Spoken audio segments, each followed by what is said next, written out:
do Instagram, mas vamos ver o que a gente consegue fazer. Boa noite, todo mundo. Eu não sei se para vocês é a primeira vez que vocês estão aqui comigo.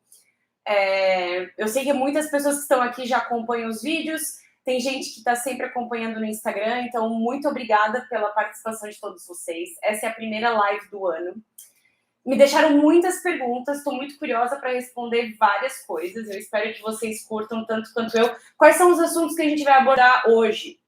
Término de relacionamento, trauma causado por términos de relacionamento, comportamento narcisista, comportamento borderline, que tem muita gente perguntando faz muito tempo e eu estou devendo. Então, hoje a gente vai falar de tudo isso. Eu anotei tudo que vocês queriam me perguntar, deu muita coisa, então estou muito empolgada.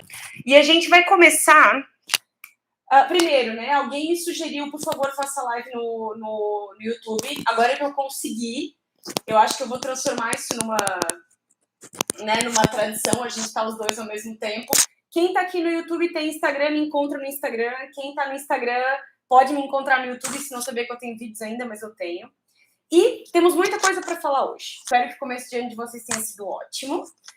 O ano começa, né, supostamente diferente, mas com perguntas muito parecidas. E eu acho que todas elas são muito válidas. Então, rapidinho, regrinhas da nossa live. Fiquem à vontade para fazer comentários enquanto eu falo, tá? As perguntas que as pessoas mandam é para começar o assunto. A ideia é ser uma live livre mesmo, assim, os assuntos são meio direcionados, mas fiquem à vontade. O que eu conseguir responder, respondo com muito prazer, tanto no Instagram quanto no YouTube, certo? Então, alguém me perguntou quais são os principais efeitos dos antidepressivos. Essa internet vai me deixar na mão. Porque essa internet está me provocando. Mas vamos lá, acho que vai dar tudo certo. Dependendo do antidepressivo, você vai ter efeitos diferentes, né? Inibidores de recaptação de serotonina vão te causar algumas coisas, remédios de contenção de GABA vão causar outros, então é muito relativo. Se você está tomando alguma medicação, é muito recomendável que você fale com o seu psiquiatra. Geralmente é por isso, inclusive, que eles pedem que você volte depois de um mês, para conferir os efeitos colaterais. A grande realidade, gente, é que ninguém sabe nem o que uma aspirina faz nas pessoas, porque cada organismo é próprio. Então, é muito importante que você comente com o seu psiquiatra ou com a pessoa que te dá alguma medicação nesse momento o que você tem sentido, desde comportamento até sensações, tipo perna inquieta, ou mudanças de pensamento, mudanças de visão das coisas. Alguns remédios, por exemplo, podem causar pesadelos estranhos, paranoia, sonolência, falta de apetite, síndrome da perna inquieta. Se você começou no tempo de 30, 40 dias a sentir coisas, pergunta para o seu médico. É isso que é o mais importante, certo? Então, primeira pergunta. Criar uma retórica para se proteger e colocar a culpa dos próximos... Desculpa, vamos de novo. Começamos no assunto narcisistas, ok? Fiquem à vontade para me perguntar.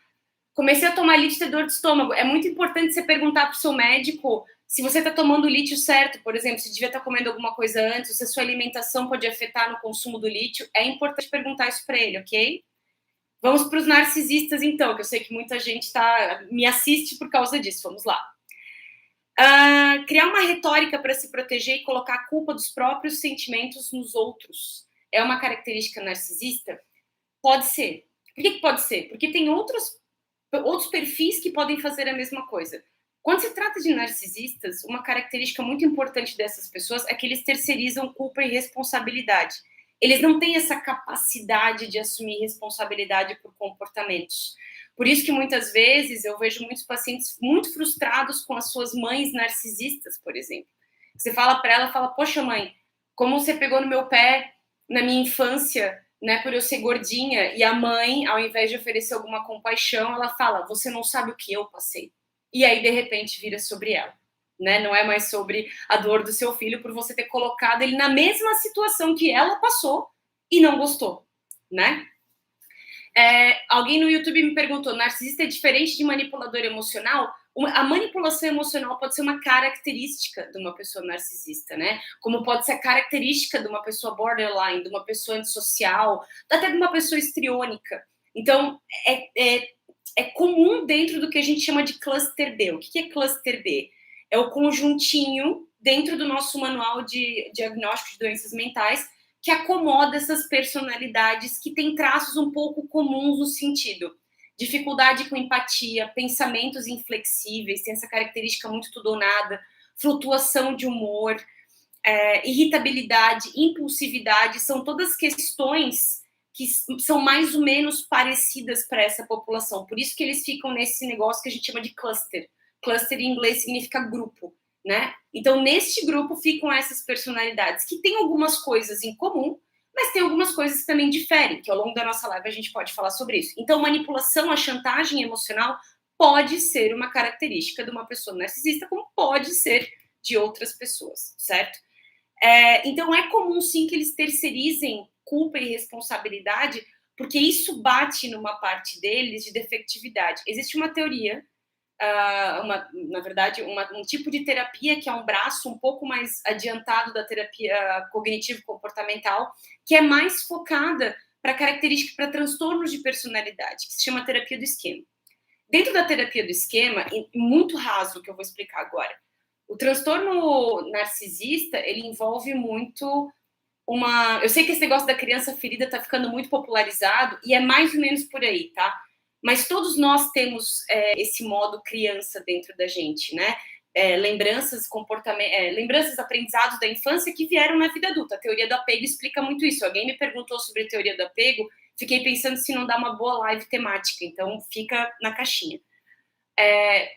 Uma coisa muito forte nos narcisistas que a gente acha que não tem, mas tem, é esse comportamento antagônico. Por dentro, eles são crianças que se sentem defeituosas, envergonhadas, que muito provavelmente aprenderam que amor é condicional, é baseado em performance, é baseado em você fazer o que eu quero, né? Não é incomum você ver pais que ou satisfaziam todas as vontades, independente de observar se a criança estava fazendo aquilo por merecer ou por conquistar, ou pais que condicionavam o seu amor, né? Poxa, eu esperava mais de você. Se você não fizer isso, não fizer aquilo, a nota, os esportes que você... Então, é muito comum relacionar esse interno dessas pessoas com defectividade e com vergonha. Isso quer dizer que tem que ter pena deles? Não. Às vezes pode parecer que eu tô falando, tipo, tadinho, né? Passou uma infância tão difícil, a gente tem que entender. A gente não tem que entender nada. Uma vez que nós nos tornamos adultos, é a responsabilidade nossa, de adulto, cuidar da nossa vida, da gente ser melhor. Quem tem transtornos de personalidade tem uma tendência a ver o mundo de uma maneira diferente e não vê problema com isso. Eles só veem problemas quando as necessidades, as vontades deles não são atendidas e são frustradas. Mas, de modo geral, não tem problema com o jeito que eles são. Tem problema para quem está ao redor deles, né? Que é o nosso caso, por exemplo. Aliás, só um parênteses, por favor, avisem para os seus amigos que está rolando essa live. Marca as arrobas aí, traz mais gente para a gente conversar, que quanto mais gente, melhor, ok? Então, continuando. Nesse tópico que eu estava comentando agora, eles nunca se responsabilizam por nada, porque isso mexe com essa ferida deles de que eles são defeituosos. É muito doloroso, e ao ponto que eles não sabem lidar, eles não têm esse chip, lidar com o fato que eles são os vilões, que eles são pessoas ruins. Então, eles distribuem a culpa para alguém, eles têm um impulso de raiva, eles mudam de assunto, eles te punem de alguma maneira, tratamento de silêncio, se afastam, ou escolhem alguns comportamentos que definitivamente vão te magoar, minimizam as tuas emoções por justamente uma inaptidão de lidar com isso. Eles não têm esse chip. Eu acho que é o jeito mais fácil de explicar. Não é que eles não querem. Para eles, só não faz sentido. É como você chegar para uma pessoa que acha bonito ser muito sincero. Mas sincero no sentido crítica disfarçada de elogio ou uma alfinetada. Algumas pessoas não fazem de propósito. Elas tiveram criações onde elas acham, por exemplo, que ser extremamente crítico é ok. E são os amigos que, eu sou sincero mesmo. Mas quando você aponta para esse amigo, olha, você está se passando, a pessoa pensa, puxa, eu não sabia, não quis ofender, eu não tinha essa intenção. Porque ela realmente não sabia, mas ela reconhece. Uma pessoa narcisista, uma pessoa histriônica, que são os altamente dramáticos, que buscam atenção o tempo inteiro, se você falar, olha, esse não é o seu momento, é o momento da fulana. Aliás, um bom exemplo, eu não acompanho muito Big Brother, mas alguém viu hoje ou ontem uma briga entre a Lin e a Nayara Azevedo? É a perfeita descrição de uma narcisista. A Lin, elas foram consolar uma outra participante e a Nayara começou, de alguma forma ela conseguiu falar dela na situação da participante. E aí a Lin tentou parar, ela dizia, amiga, não é sobre você. E o narcisista e o histriônico podem ter essa tendência a entrar no drama, mas para que o drama seja sobre eles, porque é muito incômodo eles não ser o foco da atenção. Então, quando o foco da atenção não é neles, eles dão um jeito de ou passar por cima do foco do outro ou minimizar o foco do outro para que eles tenham esse espaço. Eu tô vendo umas perguntas aqui, eu vou respondendo enquanto vocês vão falando, tá? Deixa eu só subir um pouquinho aqui. Sair de um relacionamento com um narcisista, Carol, me ajudou muito nesse processo com as lives. Ai, que coisa boa, isso me deixa muito feliz. Que legal. Terminou comigo depois de 4 anos, mas sempre que termina, nem dá uma semana, fica como um cachorro no cio atrás de mulher, sexo e atenção.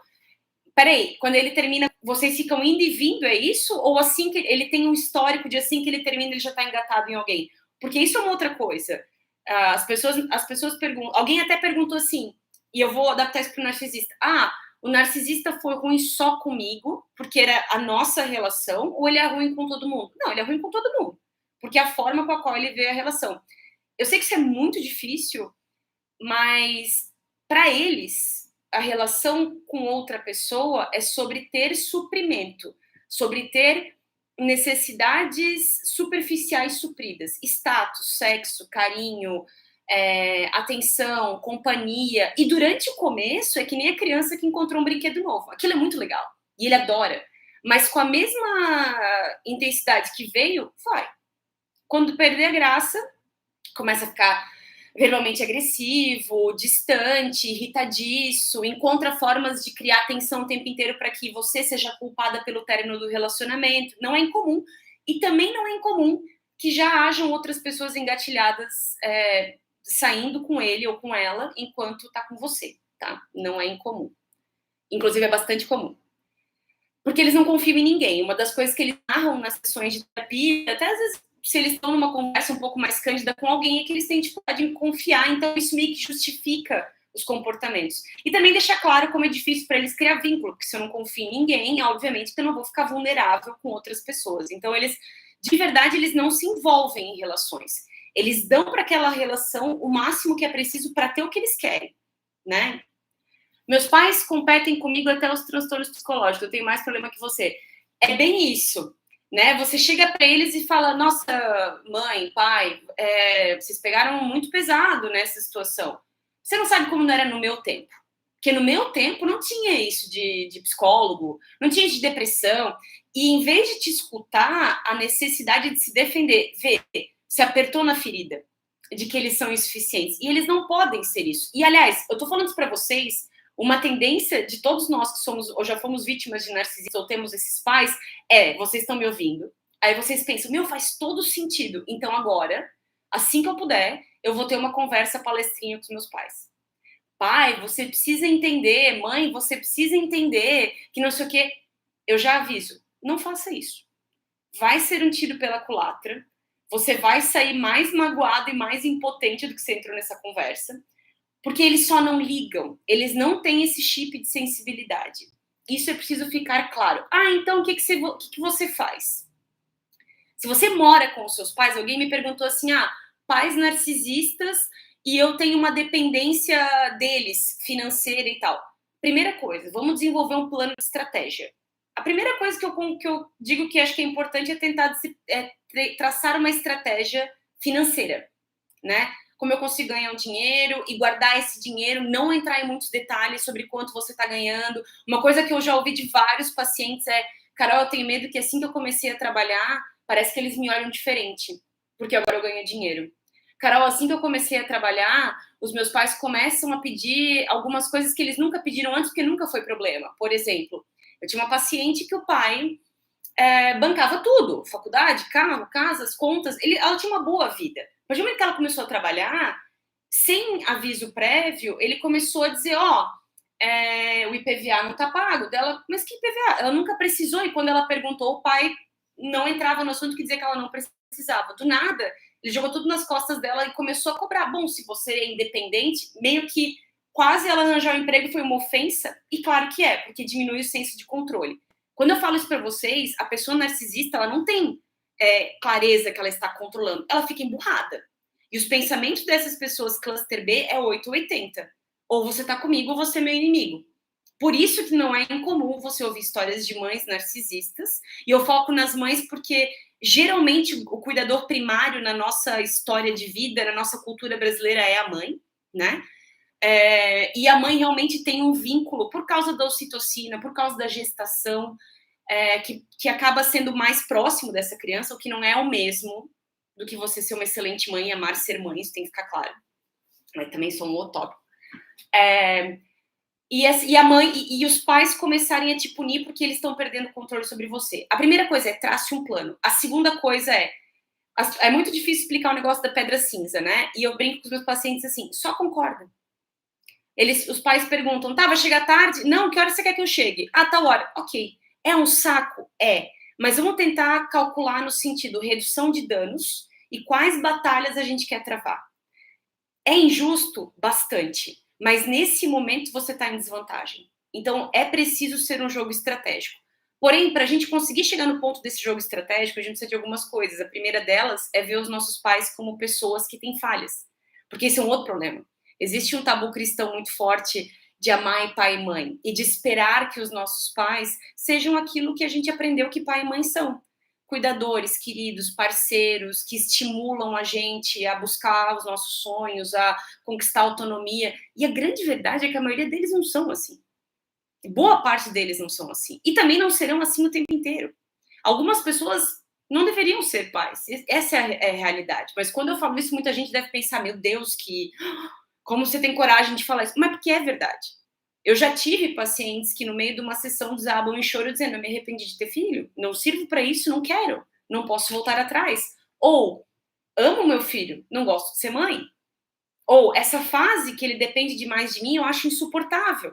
Os níveis de maternidade são diferentes. E muitas mães narcisistas têm filhos por razões que não tem nada a ver com querer ter filho. É para segurar um casamento, é para provar alguma coisa, é porque elas não vão ficar sozinhas.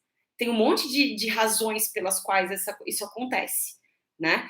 Então, acho que a estratégia, procurar trabalhar, ver os pais de maneira mais realista, e a técnica da pedra cinza, que é tentar passar despercebido.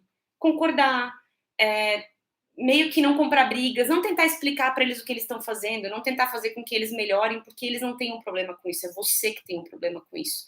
E procurar ter a sua independência e se afastar o mais rápido possível. Essa é a dica. Sem impulsividade e com planejamento. Porque pior do que sair é sair e voltar. Então, vamos pensar nisso também. E claro, gente, agora, especialmente, infelizmente, por conta da pandemia, a gente tem vários serviços de psicologia rolando, inclusive gratuitos. Se vocês não conseguem sozinhos, se tem muito prejuízo, muito sofrimento rolando, por favor, busque ajuda psicológica.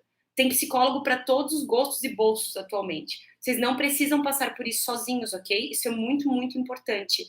Ter pais tóxicos é horrível, é simplesmente horrível. E eles nunca vão admitir, e muito provavelmente você nunca vai ouvir deles o que você gostaria de ouvir. E eu sei que isso é horrível. E é por isso que é bem legal você poder fazer essa jornada com alguém. Então considera, né, ter um psicólogo junto com você, ou um psiquiatra. Acho isso muito, muito, muito importante, tá? Deixa eu dar uma olhada agora aqui um pouquinho. Doença autoimune pode ter sido causada por sofrimento relacionado por narcisista? Nava, é uma excelente pergunta. Eu não estou dizendo que ele é o exclusivo causador. Mas eu acredito que pode ser um empurrão por causa dos altos níveis de estresse constantes, porque você está sempre pisando em ovos, porque pode ser sempre muito exigente emocionalmente. Algumas pessoas têm uma tolerância menor, outras maior ao estresse, então assim, não é 8 ou 80. Algumas pessoas que já têm uma predisposição à ansiedade, a estresse, a excesso de preocupação, a dificuldade de dizer não, a sentimento de culpa e de vergonha, são essas que provavelmente vão ficar mais tempo nessas relações. Consequentemente, que vão gastar mais energia, vão ficar mais alertas, vão ficar mais tensas, vão ceder mais e, consequentemente, isso nos adoece. Então, é possível que você desenvolva, sim, doenças autoimunes. Eu já vi paciente, aliás, já conversei com alguns de vocês, o meu próprio caso num relacionamento abusivo, eu desenvolvi alopecia areata, que eu perdi boa parte do meu cabelo, e eu tenho certeza que o empurrão foi o estresse da relação. que era, né, até então eu não tinha isso, mas eu consigo pontuar momentos que eu nunca tinha passado, grau de raiva, de estresse, de descontrole, que eu passei por conta de algumas situações. Certamente isso teve um papel importante para desenvolver, e tireoidite de Hashimoto também foi uma outra coisa que acabou surgindo nos anos que eu estava, né, provavelmente tem um componente aí sim, não tô dizendo que, né, 100%, mas que deve ter sido um empurrão, deve. Eu tentei ajudar uma pessoa que não assume erros, eu só me ferrei na cabeça dele, eu que estava errado, e disse que eu era visivelmente mais maduro que ele. No meu caso, a pessoa me traiu, eu tenho provas concretas da traição, mas ele não assume, envolveu outras pessoas. Olha só, eu não estou dizendo que essa pessoa é uma narcisista porque eu não posso diagnosticá-lo, mas não é incomum que pessoas que tenham traços narcisistas ou esta personalidade tenham esse tipo de comportamento. Eu vivo em dois mundos. Enquanto eu consigo te manter numa bolha, eu falo que eu te amo, que eu entendi, que eu vou mudar, não sei o quê, mas lá fora eu tô fazendo alguma outra coisa. Especialmente narcisista encoberto, que ele consegue deixar uma pessoa, uma vítima, eu vou chamar, né, numa bolha, e ter uma vida social e até outros relacionamentos em outro, e essa vítima aqui demora muito, às vezes nunca vê que tem muito mais coisa rolando lá fora, porque todo o trabalho do narcisista é te manter no escuro, para que você continue fornecendo para ele o suprimento que você tem na opinião dele, mas que ele pode continuar buscando novidade lá fora. Então, isso é muito comum. E essa coisa de a pessoa nunca tá errada, é tudo sobre ela, e ela jogar para você, ela virar para você a culpa da conversa também é bastante comum. Falar de relacionamento à distância, me fala o que você gostaria que eu falasse sobre relacionamento à distância. Eu tenho um melhor amigo de 5 anos que contou recentemente que na infância recebeu diagnóstico de narcisismo. Eu tentei acalmar ele dizendo que não era abusivo nem egocêntrico. E que são as ações diárias que definem que ele agiu ou induziu algum tipo de fantasia. Eu não sei te dizer o que você fez, né? Os diagnósticos na infância, eles são um pouco complexos, porque tem muita cavalgada e geralmente os transtornos eles se estabelecem para da metade para o final da adolescência. Porque é onde rola vários momentos, tanto fisiológicos quanto psicológicos, de muitas descobertas, de muito aprendizado, de renovação de sinapse, mudanças hormonais. Então, dizer que uma criança é narcisista desde pequena é um pouco complicado, porque envolve também muito de como ela é tratada naquele momento, o que ela está aprendendo naquele momento da vida dela com os cuidadores dela. Os cuidadores, nesse momento, eles vão ter uma grande participação na formação desse comportamento, né? Os transtornos de personalidade, a gente sabe que eles são um conjunto de fatores, tanto que numa mesma casa, um filho pode ter traço narcisista e o outro pode não ter. Mas um pouco complicado isso, né? Agora, se ele entendeu que são as ações dele que definem quem ele é, isso quer dizer que ele tem um pouco de empatia, isso quer dizer que ele tem uma capacidade de prestar atenção no mundo interno dele e te dar ouvidos, o que o torna, se ele for narcisista, um menor grau de narcisismo, e quem sabe não seja um empurrão para ele ser uma pessoa melhor, né? Não sei. Deixa eu ver aqui. Sim, ele termina várias vezes, sempre termina à procura dessas coisas. Isso é uma outra coisa, gente. Narcisistas têm uma grande, quase 100% de chance que eles vão voltar. Você nunca morre para eles. Durante um tempo, enquanto eles estão ocupados com outras novidades ou conheceram outras pessoas, eles somem. Eles não vão aparecer, eles nem lembram que você é. Eu até estava lendo esses dias no livro que é como se eu sei que isso soa péssimo, tá? Depois que eles terminam e eles têm uma novidade, é como se você, na memória deles, fosse uma entidade junto com todas as ex. É uma coisa. Ele não lembra da Carol, da Cláudia, da Ana.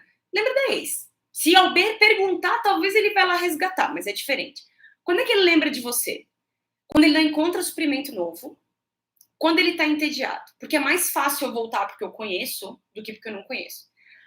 A chance disso acontecer diminui quando você entendeu quem eles são e o que eles fazem. E se eles sabem que você sabe, a tendência de voltar é bem mais difícil, tá? Então, fica aí o aviso. Você tá conhecendo uma pessoa há um mês, e aí, como é que estão as coisas? Consideração e empatia, infelizmente, não faz parte, porque tudo é sobre as suas necessidades. É bem isso mesmo. Sim, se emburram, ao invés dele resolver os problemas, sejam qual for, eles sempre me davam gelo, silêncio. Eles não vão querer discutir relação porque eles acham um saco, eles não vão querer admitir erro porque eles não conseguem, e eles não vão querer chegar no meio termo porque isso envolve assumir responsabilidade, que eles também não fazem. Então, discutir com eles é meio que falar com a parede. Eu falava isso em outras lives, né? Entrar numa discussão com um narcisista é como se você entrasse num ringue com um pedaço de pau e eles entram com uma bazuca. Tu nunca vai ganhar, porque eles vão te ganhar no cansaço. Carol, eu tinha uma relação muito boa com a minha sogra, apesar de eu não concordar com a forma que ela tratava o meu namorado e meu cunhado. Minha cunhadinha. Ok, não vi o resto. Eu sou border, minha ex tem traços narcisistas no fim da relação, não sei quem foi mais vilã, eu ou ela. Ela falava de mim pelas costas e me taxou de louca pra minha família, só descobri depois. Eu percebi que você fez pra mim um monte de pergunta de border. Então eu vou aproveitar o gancho para te responder as perguntas de borderline, porque eu acho que a gente deveria falar mais sobre isso. Antes que eu continue, eu não conheço você, Thalita, então eu não estou falando, que eu quero deixar bem claro, eu estou falando do que eu conheço, diagnóstico geral, e de algumas coisas que eu vi no consultório. Então, vamos, né, por favor, qualquer coisa que eu falar não é pessoal mesmo, tá? Até porque, lógico, a gente não se conhece. As pessoas border, elas têm uma questão muito grande com abandono. Geralmente, houve algum trauma de infância que foi muito significante para essa pessoa. Às vezes é um trauma horrível mesmo, eu já ouvi histórias de arrepiar.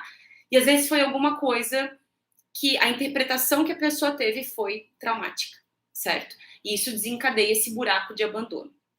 À medida que o border se desenvolve, geralmente acontece para o meio, ao final da adolescência, quais são os comportamentos que é muito visível? Mudança de humor súbita, muito rápida. Tipo, eu tô bem, daqui a pouco eu não tô mais. As coisas, né? A gente tá aqui bem, daqui a pouco eu arranjo uma coisa pra gente brigar. Um sentimento de vazio crônico. Comportamentos impulsivos. Pensamento inflexível. Dificuldade de regular as emoções. Por exemplo, se eu tô passando de carro e alguém me xingar, ou sei lá, eu me perdi, a minha primeira reação vai ser levar um susto e ficar irritada, tipo, porque a pessoa me xingou. Mas, tá, sei lá, da meia hora tá tudo bem. A pessoa borderline costuma cozinhar aquilo durante bastante tempo. Ela tem dificuldade de regular as emoções, que é um dos objetivos da terapia. Ajudar a pessoa borderline a regular suas emoções. É impossível? Não. Por conta das teorias psicanalíticas, rotulou-se o borderline como uma pessoa impossível, como uma pessoa que ninguém quer no consultório, como uma pessoa que não muda. Isso não é necessariamente verdade. A gente tem bastante estudos interessantes sobre o tratamento do borderline ser extremamente focado no que a gente chama de reparentalização, ou seja, ajudar o borderline a suprir esses buracos de abandono e medo de ser abandonado ou de ser sacaneado, e ajudá-lo com empatia, porque o border também tem um pouco de problemas com empatia. Apesar do border ser muito mais conectado à emoção do que o narcisista, por exemplo, ele tem dificuldades de se colocar no lugar do outro. Exemplo, se a pessoa não me atendeu, é porque eu fiz alguma coisa, ou ela não quer falar comigo. É muito rápido para o border chegar nesse ponto de preocupação, onde ele tá acontecendo alguma coisa que está atraindo a confiança dele. E aí você pode me dizer, eu não sou borderline, mas eu tenho isso também. Sim, por exemplo, pessoas ansiosas podem ter essa preocupação. Não, a pessoa não me atendeu porque sou eu. Mas é num grau diferente, numa intensidade diferente, e costumeiramente a pessoa ansiosa consegue se regular com mais rapidez do que uma pessoa borderline. E aí podem acontecer comportamentos impulsivos. A pessoa se machucar, também não é a coisa mais comum, tá? Outro mito sobre o borderline é que todo borderline é suicida, se machuca, tem comportamentos para-suicidas, que a gente chama. Isso não é exatamente verdade, tá? Eles podem ter comportamentos impulsivos que se colocam em algum risco, mas não precisa ser necessariamente se cortar. Coisas que eu já vi, abuso de substância, direção descontrolada, impulsiva, hiperatividade sexual, hipersexualidade são algumas características que podem acontecer. Aí você tá me perguntando assim, eu sou border e a minha ex tem traços narcisistas. Em termos patológicos, é a pior combinação possível. Porque o border quer muito a atenção. E que ele quer muito ser notado, ele quer a pessoa toda para ele. Ele quer tapar esse buraco de abandono e de solidão e de vazio com uma pessoa. E o narcisista não liga. O narcisista quer o que ele quer quando ele quer e acabou. E isso vai gerar se estar numa relação com uma pessoa border que não tem muito, que tem pouco controle das suas emoções já é difícil, uma pessoa border com uma pessoa narcisista é uma mistura extremamente perigosa, porque o narcisista não demonstra tanta emoção, o narcisista vai tentar chantagem emocional. Uma característica que os borders também podem ter eles querem tanto ser aceitos, ser amados, ser cuidados, que eles podem se tornar muito submissos. Eles podem se tornar muito, eu faço tudo o que você quiser, né? Não me deixa. E o border e o narcisista pode se aproveitar dizendo, olha, se tu me amasse, tu não faria isso. Por que tu fica... E aí, quando o narcisista pega e fala, você tá estragando a nossa relação, mesmo que o narcisista esteja mentindo, o border vai considerar que ele tá certo. Então, é uma relação muito, muito complicada. Eu imagino que muito dolorosa, porque você fica tentando alcançar uma pessoa que definitivamente não tá ali para você, né? E uma das coisas que borders fazem, como eu falei antes, eles nunca são os vilões de nada. Eles nunca são os responsáveis de nada. Uma técnica que eles usam com muita frequência é o que se chama campanha de difamação. Um pouco antes dele terminar com você, ou depois que ele termina com você, ele vai primeiro nos lugares de pessoas que ele considera de alguma forma chave, importantes para ele, e conta a versão dele da história, obviamente editada. Os borderlines também podem fazer isso em algumas situações onde eles são pegos, que eu daqui a pouco posso falar. Mas os narcisistas têm essa coisa da difamação. Muita, né? Eles tentaram de tudo, a fulana é muito difícil, a senhora sabe como a fulana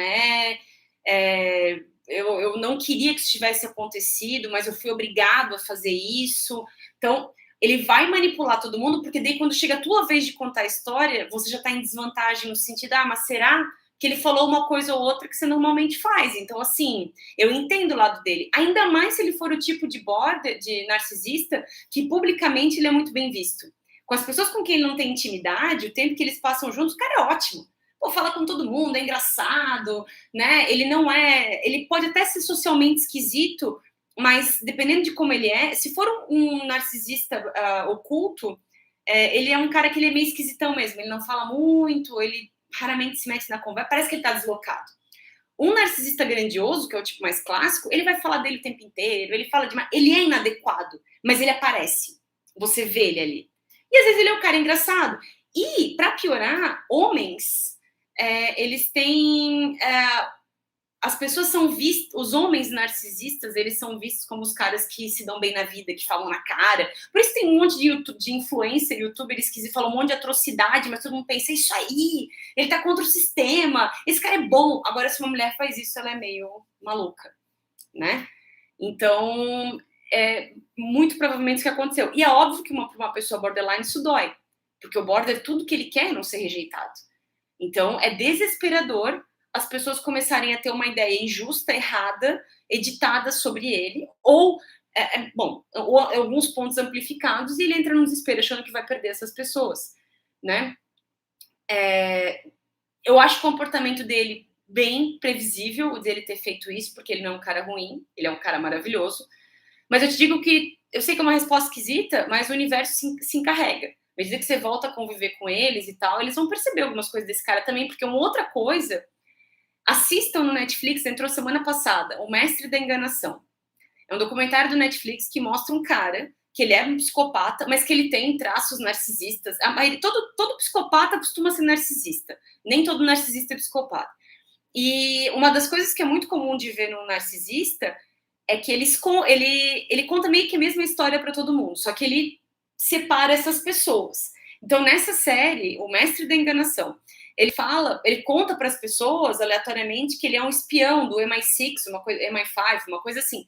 E as pessoas se sentem, parte daquilo ali. O cara tá contando isso para mim, que ele é um espião, eu sou especial. Em graus diferentes, o narcisista faz isso com a gente também. Quando ele fala dele, quando ele dá atenção demais pra gente, especialmente no começo da relação, o border também pode fazer isso, com uma coisa de ser bastante inocente, de ser bastante dedicado, de ser intenso no sentido de estar disponível, e faz com que você acaba caindo nessas relações porque a pessoa te faz sentir de maneira diferente. O que você está me contando é muito parecido com... Aliás, é muito previsível, tá? Do comportamento dele. Que pena que você passou por isso. Eu espero que você tenha, sei lá, já, assim, ficado menos chateada com essa situação, né? Deixa eu ler de alguém do YouTube aqui. eles voltam mesmo hoje dizendo que te odeio, que tem nojo de você. Voltam. Os narcisistas voltam porque vocês já devem ter ouvido falar disso, até presenciado isso. A gente briga, a gente se xinga, pode até levar alguma agressão física, e dali a uma hora a gente tá falando do jantar. O que nós vamos fazer hoje? Às vezes até a pessoa que provocou tudo aquilo, que é muito comum nos borderlines, eles têm uma explosão de raiva e eles precisam encontrar alguma coisa para brigar, para ter a atenção daquela pessoa, para testar o amor daquela pessoa. E aí, daqui a pouco a gente fala, sei lá, do que a gente vai fazer à noite, onde é que a gente vai passar o fim de semana. Então, eles falam muitas coisas no impulso e depois é como se não fosse, porque a característica da empatia é um pouco complexa para essas pessoas e às vezes até inexistente. Por que é às vezes inexistente? Uma pessoa, quanto mais intenso for o transtorno de personalidade, mais difícil vai ser a pessoa ter capacidade de empatia. Algumas pessoas podem ter? Sim, porque se você tem traços, pode existir algum espaço para empatia e compreensão de alguns aspectos, né? Carolina, narcisistas podem ter depressão? Podem. Inclusive, talvez vocês também já tenham visto isso, é muito comum a gente ver em pessoas idosas serem tratadas de depressão, mas são pessoas extremamente difíceis. Nenhum cuidador é bom o bastante para elas, tudo que acontece está errado, as escolhas dos filhos são ruins, mas elas estão deprimidas. E aí um discurso que essas mulheres têm muito, mesmo antes do envelhecimento, é que elas fazem tudo para todo mundo, e elas se sacrificam, e ninguém dá valor pro que elas fazem, porque vocês estão aí reclamando. Um exemplo que eu acho um clássico, né? O almoço de domingo na casa da mãe, ou na casa da avó. Aí a mãe fala o tempo inteiro que não precisa de ajuda. Quando ninguém elogia a comida, ela emburra, ela vai pro quarto, ou ela começa a jogar a louça na pia, ou ela quebra alguma coisa, ou ela manda todo mundo embora. Algum comportamento muda, às vezes você não sabe por quê. Ou às vezes ela faz aquele discurso passivo-agressivo que ela se dedica tanto, nem para elogiar o almoço dela, e as pessoas não fazem ideia. Do nada vem uma, né? Ou começa a chorar, faz algum tipo de cena para que você sinta culpa e cria uma situação, né? E dela fala da depressão dela, que ela tá não sei quantos anos tomando tal remédio, né? Que ela tá há 20 anos no Rivotril, há 20 anos não sei o quê. Gente, não existe... até onde eu sei do que eu li, a medicação, o padrão ouro de atendimento para quem usa medicação psiquiátrica é terapia com medicação, porque a ideia não é que você fique dependente dele e tome a vida inteira. Né? Às vezes o remédio é uma excelente muleta para manter os seus comportamentos, porque se você tem depressão é isso, né? Eu sou grosso, eu te trato mal, é por causa da minha depressão.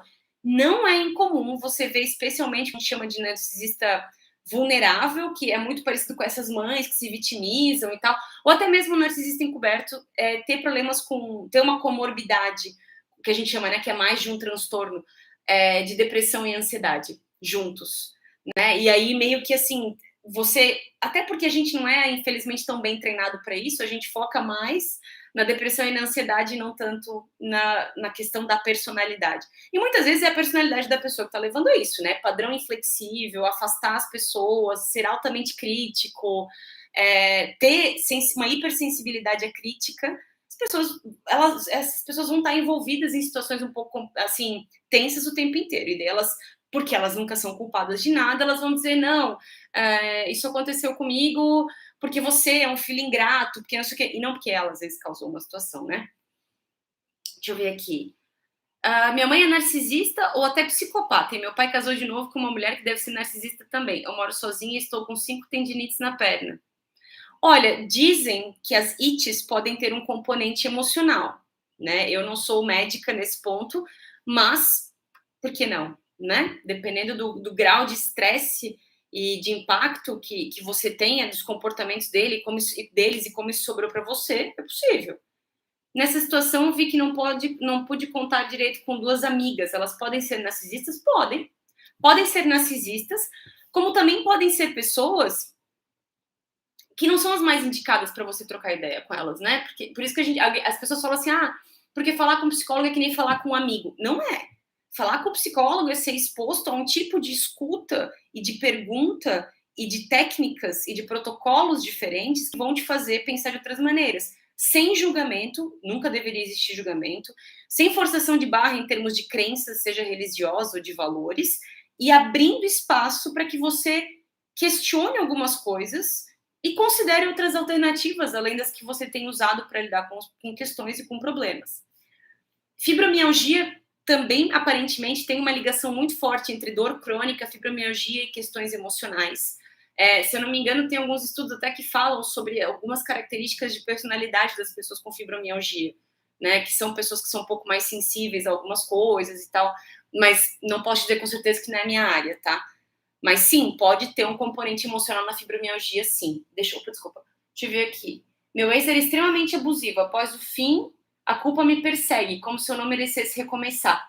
Eu não sei se você viu, eu postei um vídeo, o último vídeo que eu postei, sobre o reforço intermitente. A culpa pode ser produto desse reforço intermitente. Quando você começa a se relacionar com pessoas que têm características tóxicas, no começo elas costumam mostrar uma certa intensidade, né? Elas estão muito interessadas em você. É a novidade, né? Seu brinquedo novo. Então elas estão muito interessadas, elas te escutam, elas te trazem presentes, elas proporcionam experiências, elas são muito maravilhosas. Depois que elas sentem que você está na mão delas, pode começar o período de desvalorização. E aí você fica confusa, porque você pensa, nossa, mas a gente não estava se dando bem, o que aconteceu? Ele não é assim. E esse ele não é assim é o início do ciclo do abuso, porque ele já foi legal antes, ou ela até já foi legal antes, então não é possível que agora ela seja uma péssima pessoa. E aí o que acontece é, de vez em quando a pessoa tá legal, de vez em quando a pessoa não tá, de vez em quando ela tá legal, de vez em quando ela não tá. E a tendência é ela ficando a maior parte do tempo não legal e pouca parte do tempo legal. Mas você se acostuma com esse ciclo. Por quê? Porque todos nós temos essa fiação cerebral, que é o mecanismo de recompensa. Em termos rasos, é a mesma coisa que segura alguém numa máquina de caça-níquel. Eu vou tentando e se eu ganho uma vez, se eu vi que é alguém que ganhou, eu penso, por que não? E eu fico ali até ganhar. Eu ganho 10 centavos, por que não? E assim eu vou. Vai alimentando um circuito de adrenalina e de dopamina e eu vou querendo fazer aquilo mais. E as relações amorosas podem ter esse componente. E se a gente não está ciente do que é, se a gente não presta atenção em algumas coisas, se as nossas crenças sobre relacionamento e sobre estar solteiro ou sobre o que a gente tolera forem adequadas para esse tipo de cenário, muito provavelmente isso vai acontecer. Então, você ficar preso em coisas que não são saudáveis e daí sair sentindo culpa, vergonha, raiva, ficar deprimido são extremamente comuns. E não só com o outro, com você, com a situação, com os teus familiares, com os teus amigos, com as expectativas que você criou, com a vergonha e todos os sentimentos negativos com relação ao que você se permitiu passar. Eu sempre falo que o término com uma pessoa tóxica são vários términos ao longo do tempo. Nesse momento de trauma, algumas pessoas comentaram assim: por que eu não, depois que eu terminei um relacionamento traumático, eu perdi a perspectiva da vida? Por que eu não sinto mais vontade de me relacionar? Por que parece que as coisas não fazem sentido? Eu não sei a história de cada um. Uma possibilidade pode ser o estresse pós-traumático ou trauma de traição, que muitas pessoas também falam. Onde mesmo que aquilo estivesse acontecendo na tua frente, você estava tão condicionado ao relacionamento conturbado que não era claro e lógico o abuso, o assédio, a frustração, a violência verbal, psicológica, até não era claro para você. Quando você sai como se tivesse saído de uma seita. Você sai com o seu senso de identidade desorganizado, você sai com medo da vida, com medo dos outros, com medo do dia a dia, com medo de sair de casa. É muito comum as pessoas, quando saem dessas relações, me relatarem crises de pânico e ansiedade ao saírem de casa. Medo não se sabe exatamente do que. Se encontram uma pessoa ou algo que lembra a pessoa, tem sintomas fisiológicos. Tremedeira, suar, falta de ar, uma crise de ansiedade, uma sensação de ameaça iminente é bastante comum. E como essa pessoa, normalmente quando a gente está nesses relacionamentos, essas pessoas meio que ocupam muito espaço da nossa vida. Então elas meio que são o sol do nosso sistema solar. Isso também quer dizer que muito das as nossas ambições, os nossos desejos, as nossas vontades, nem eram mais sobre a gente. Era tentando acomodar aquela relação para que uma hora ela voltasse a ser como era no começo, e para que a gente ficasse feliz, e para que a outra pessoa ficasse feliz. E aí meio que a tua vida vira aquilo ali. Essa é uma boa teoria de por que quando você sai da relação, você sai perdido. sem propósito, sem saber o que quer fazer, sem futuro, sem vontade de fazer as coisas, meio, sabe, deslocado. Eu lembro que quando eu saí, uma sensação que eu tive muito esquisita, e que eu acho que eu ainda tô quase no fim dela, assim, parecia que os últimos anos da minha vida tinham sumido. Assim, eu olhava, eu pensava, eu não conseguia nem resgatar a memória de algumas coisas. Às vezes eu estava me pegando no trabalho, lendo coisas que eu já tinha aprendido na minha primeira formação, porque na minha cabeça parecia que ela tinha sumido. E era assustador, assim, eu pensava, meu Deus, tem uma coisa errada. E eu fui percebendo o resgate de memória com terapia, com medicação, voltando a ter rotina, lendo os meus diários antigos. E assim eu fui me resgatando, porque eu tinha sumido enquanto ser humano naquela relação. E normalmente o que acontece nesse tipo de relação, e normalmente o que leva a gente a desenvolver um estresse pós-traumático, muitos de nós, onde a gente trava e a gente literalmente tem medo durante um bom tempo de se envolver em outras relações, porque a gente tem medo de cair na mesma coisa. Quem está passando pelo estresse pós-traumático pode sentir quase que uma versão, um sentimento de ameaça de estar saindo com alguma pessoa. Você tem medo de ser visto com essa pessoa, você tem medo de tocar essa pessoa, você tem medo de confiar demais nessa pessoa, você tem medo de que a pessoa faça alguma coisa que te exponha de uma maneira humilhante ou que vai te diminuir por conta da sensação de estresse pós-traumático. Isso é bastante comum, tá? Não sei se alguns de vocês se identificaram com o que eu falei, mas fiquem à vontade para fazer comentários. Deixa eu ver. André, meu consagrado, temos seu casamento, hein? Já estou anotando. Deixa eu ver o que mais tem aqui. No meu caso, que eu percebo que ele tem raiva de eu ser tão querido por amigos dele e familiares. Você está completamente certo. Uma coisa que pessoas narcisistas detestam é não serem o foco da atenção. Então é óbvio que ele tem raiva, ele vai ter ciúme, ou ele vai ter inveja da sua posição com as pessoas. E aí ele precisa fazer algo para te tirar desse lugar, porque para ele é incômodo. E aí, gente, vai falar, mas que absurdo para nós, que temos um senso talvez de autocrítica mais desenvolvido, que temos a capacidade de se colocar no lugar do outro, que temos a capacidade de entender que é a nossa vez, que nem tudo que a gente quer a gente tem, enfim, que a gente tem consciência desses valores. Uma pessoa narcisista, uma pessoa histriônica, uma pessoa borderline, não tem essa consciência. Ela está preocupada com ela e com as necessidades dela, e isso vem numa avalanche. E ela faz o que é preciso para ter isso que ela quer, né? Eu tive também alguns ex que faziam isso, me deixaram... Opa, temos um problema de conexão. Voltamos. Eu também tive alguns ex que faziam isso, me deixaram quando eu fiquei deprimida. Também notei que minhas amigas me procuraram mais quando precisavam de mim. Eu acho que é importante pensar na qualidade dessas amizades, né? O quanto que elas são boas para você. Alguém fez uma pergunta para mim sobre amor próprio, que inclusive vai ser o próximo vídeo que eu vou postar.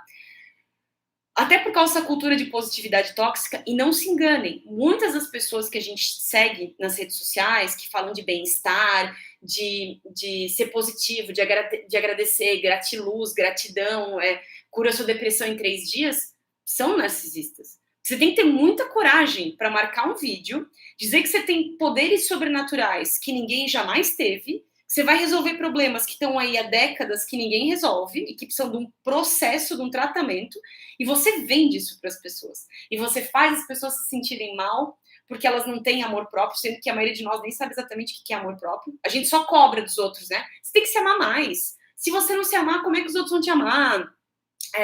Isso aconteceu porque você não se ama. Ok, pode tudo ser isso mesmo. Mas amor próprio não é sobre isso. Amor próprio é um ato que a gente tem conosco, vários atos que a gente tem conosco mesmo, voltados para o nosso crescimento pessoal, emocional, espiritual, social. Quais são esses atos? Ser mais consciente das nossas necessidades e não daquilo que a gente quer. Ter mais autocuidado. O que é autocuidado? Eu me preocupo com o que eu como, com as minhas horas de sono, com a minha qualidade de vida em geral. Eu consigo colocar as minhas necessidades quando adequado acima dos outros. Alguém falou uma coisa muito boa. O medo é que o amor próprio vire narcisismo. Eu vou trocar narcisismo por egoísmo, tá? Qual é a grande diferença entre egoísmo e amor próprio? Egoísmo eu sempre venho em primeiro lugar. Que é isso que alguém aqui no YouTube tá falando sobre as amigas, né? As amigas só precisam de mim quando é sobre elas. Quando eu preciso delas, eu não consigo contar. Então, egoísmo é quando eu sempre venho em primeiro lugar. O amor próprio é quando eu me conheço bastante para saber quando não vir em primeiro lugar. Então, por exemplo, No egoísmo, eu não vou cogitar largar as minhas coisas por você. No amor próprio, eu vejo se é bom para mim. Vocês já devem ter ouvido falar daquela analogia das máscaras de oxigênio do avião, né? Que quando você está num avião, para quem já teve em avião, quem já voou, a aeromoça fala, olha, se ocorrer despressurização da cabine, máscaras de oxigênio cairão sobre suas cabeças. Primeiro coloque em você, depois coloque nos outros. Para você poder ajudar todo mundo, senão você vai atrapalhar mais do que ajudar. E é a mesma coisa para autocuidado. Eu preciso saber se o que eu vou fazer para você é um preço que eu posso pagar. Né? Acordar às 4 da manhã para te resgatar numa coisa extraordinária e é algo que eu faria por você, porque nós temos uma relação recíproca. Ok. Por alguém que eu não tenho essa reciprocidade, por que eu tô abrindo mão da minha qualidade de vida para isso? Ai, Carol, mas que egoísta. Não. Eu acho que uma das características do amor próprio também é não ter medo de selecionar as pessoas com quem a gente vai estar. É saber dizer não, é saber colocar limite, é conhecer os nossos limites. Muitos de nós não vamos conseguir fazer isso sozinhos. Mais uma boa razão para buscar terapia.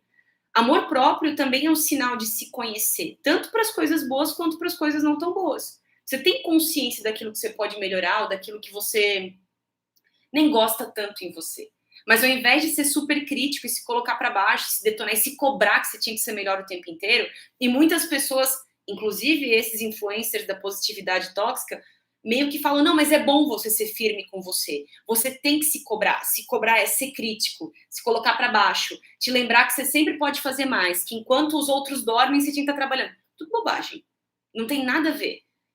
Ter autocompaixão e ser crítico são coisas diferentes. Ter autocompaixão é tipo, você foi impulsivo numa coisa que falou e não devia.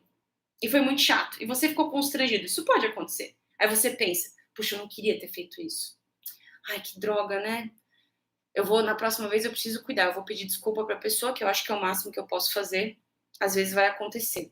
Eu tenho que prestar mais atenção na próxima vez no que eu tô falando. Com uma voz tranquila. E não, meu, como tu é burra, né? Isso que dá a sair pra falar com as pessoas. Tu não vai controlar essa língua nunca? São duas coisas diferentes. Trate você como você trataria alguém que você gosta. Porque geralmente com quem você gosta, a gente fala legal, né? Com quem a gente não gosta, a gente não... Com a gente mesmo, nós somos nossos piores críticos. Então, amor próprio é um conjunto de coisas que favorecem o nosso crescimento nas áreas importantes da nossa vida. Emocional, espiritual, física, psicológica. É sobre isso. E o egoísmo é quando eu não ligo para nada e só para o que eu quero. E não o que eu preciso, porque o amor próprio também é isso. Um sinal de maturidade é você saber a hora de ir embora. Mesmo que você quisesse muito ficar, mas você sabe que é hora de ir embora. De um relacionamento, de um trabalho, da sua família, se for preciso, de uma festa. É saber a hora de ir embora, acho que diz muito sobre o nosso grau de autopercepção. Eu nem falo amor próprio, mas do quanto a gente está conectado com a gente, quanto a gente está em sintonia com a gente. Tudo isso é trabalho de formiguinha, tá? Especialmente se a gente veio de um lar, de uma casa, onde isso não era a norma. Onde a norma era muita cobrança, muita crítica, descaso, deboche. A gente pode ter muita dificuldade de ser bom com a gente. Porque o que a gente aprendeu não foi isso, né? Deixa eu ver aqui. O medo que o amor próprio... Então, como eu expliquei, né? Caramba, tem essas percepções sobre amor próprio não virar egoísmo. Todo mundo tem, porque é uma coisa cultural nossa. A nossa cultura é muito a cultura da o que você tem que fazer é sua obrigação, o que faltou eu vou te apontar. E se eu fico feliz com as minhas conquistas, parece que eu não posso falar em voz alta. Vê, quantas pessoas sentem a vontade para falar que elas ganharam uma promoção no trabalho? Sem ter uma brincadeirinha tipo, vai ganhar mais, hein? Vai pagar o almoço, hein? Muitas pessoas recuam, porque parece que a conquista delas é outra coisa, e não é uma conquista. Isso é muito comum da nossa cultura latina e aqui no nosso país. Em outras culturas, por exemplo, na cultura americana, as pessoas, de modo geral, não se sentem mal de falar como elas se sentem e de falar das conquistas dela. Em algumas culturas europeias também. Já no Japão, por exemplo, é parecido com o nosso. Eles evitam ao máximo essa coisa de ostentar, de falar que eles conseguiram. Eles estão sempre nessa roda de hamster que eles nunca alcançam nada, e o bonito é ser comedido, é nunca falar das suas coisas. O que deve ser muito ruim, né? Você não pode expressar a sua felicidade, o seu contento. Se eu falei alguma bobagem, me corrijam, tá? Deixa eu ver aqui. Caramba, eu não sei se minha psicóloga não entendeu meu ponto de vista ou me julgou na última consulta. Eu acabei saindo de lá mais triste. Eu tô errada?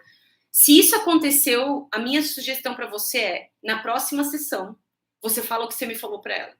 Uma boa relação terapêutica, eu tenho espaço para falar para o meu terapeuta como eu me sinto a respeito de coisas que acontecem na sessão. Nem sempre é fácil, e se você conseguir fazer isso, é um baita de um progresso até para a sua terapia. Porque você precisa aprender a verbalizar aquilo que você não gosta, aquilo que não te deixa à vontade. Um bom terapeuta não vai se sentir ativado ou ofendido. Ele vai escutar o que você tem para dizer e ele vai elaborar em cima daquilo.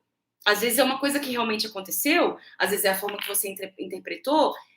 No fim das contas, um bom terapeuta ele vai te escutar. Não tenha medo de levar para terapia desconfortos que você teve na terapia. Se você está tendo medo de discutir esses assuntos com o seu terapeuta, existe uma chance de dar uma desandada parcial ou total no seu tratamento. Você tem que se sentir à vontade para poder abrir um jogo com ele para tudo. Isso é muito importante, tá?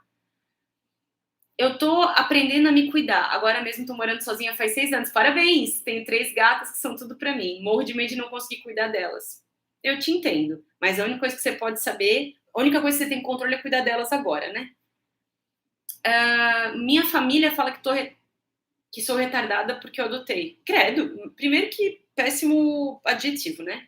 E por que você seria isso? Estou me esforçando muito para me recuperar. Sou professora e trabalho muito, apesar das dores. Nossa, eu espero que você consiga se recuperar. Eu sinto muito por essa dificuldade toda, mas pelo jeito você corre atrás, isso é muito legal. Carolina, eu percebi a hora de ir embora. Percebi isso muito tarde, 5 anos. Me martirizo pelas falhas que tive ao longo do relacionamento. Como esquecer o passado e seguir em frente? Tem um ditado oriental que fala que dor não é opcional, mas sofrimento é, né? Às vezes, se a gente não está conseguindo elaborar esse sofrimento, ainda mais depois de 5 anos, eu acho que você poderia se beneficiar muito de terapia. Para você entender o que te segura, para você entender por que esses sentimentos estão aqui. O que você está evitando olhar, ou o que você não está conseguindo olhar. Por que você não está patinando? Às vezes é por causa do nosso sistema de crenças que ele vai até aqui. E a terapia, ela pode aumentar a nossa forma de ver as coisas. E pode te ajudar muito a redefinir como as coisas estão escritas na tua cabeça. Então, essa é a sugestão que eu tenho para te dar. Eu não conheço tua história, enfim, mas quando a gente fica muito tempo preso num luto, eu acho que é muito importante a gente abrir espaço para conversar, tá? Você tem a oportunidade de buscar terapia, você pode encontrar grupos de... Acho que os grupos de mulheres que amam demais, ou elas aceitam homens também, e agora você pode fazer tudo online via Skype, ou eles vão saber para onde encaminhar, tá? Mas acho que pode ser muito interessante também, então não desconsidera, viu? Olha, eu acho que justamente porque é um espaço que você pode falar tudo na terapia, que é onde você deveria se sentir seguro, você deveria tentar falar com a tua terapeuta, tá? Carol, eu me dava muito bem com a minha sogra, apesar de não concordar com a forma que ela humilhava meu namorado na minha frente. Porém, comigo ela sempre me coloca num pedestal. Cuida para você não estar sendo um peão nesse triângulo. Se ela trata... Primeiro que assim, né? Já é bastante... É constrangedor para você e é um comportamento bastante inadequado, né? Você humilhar as pessoas publicamente, ainda mais um filho seu. Não sei quais são as circunstâncias, não sei, né? Mas existe uma possibilidade, eu dizendo que é isso, que talvez ela faça isso justamente para poder colocar ele ainda mais para baixo. Então, algo para prestar atenção. Ou talvez tenha um outro familiar aí que ela queira impressionar. Se ela for narcisista, ela te coloca num pedestal por uma razão, tá? Porque narcisistas não gostam de ninguém.